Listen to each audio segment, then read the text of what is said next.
So basically this is our email UI from where we can initiate our email campaigns. So for the email campaigns, firstly we need to upload the contact list. So click on here. You can directly upload your CSV file here, and you can also manually add your contact list here. After that, for the campaigning section, we need to go to the campaign section, click on plus option. Here all the details that is necessary we need to fill that. Suppose I am giving this test as campaign name. From name we need to edit here. From email, from which email you need to send the email, select the domain. You can add multiple domains here. Reply to email, we can take reply on some different email. Any subject I am giving here invitation. Click on save and next.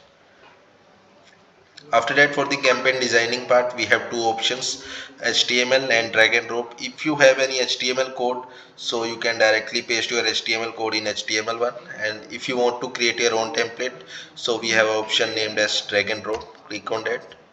After that, we can simply edit our template as per our use case or as per our requirement. We can directly drag and drop and create our own template. So we have some predefined templates available as well. So let me pick up this template.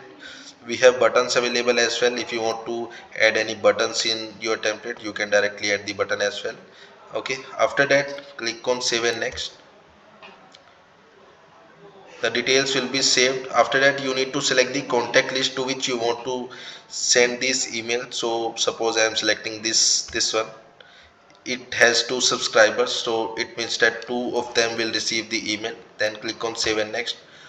A preview review summary will be available to you, like what is the campaign name, from which name the email will send, what is the from email. All the details you can see from here.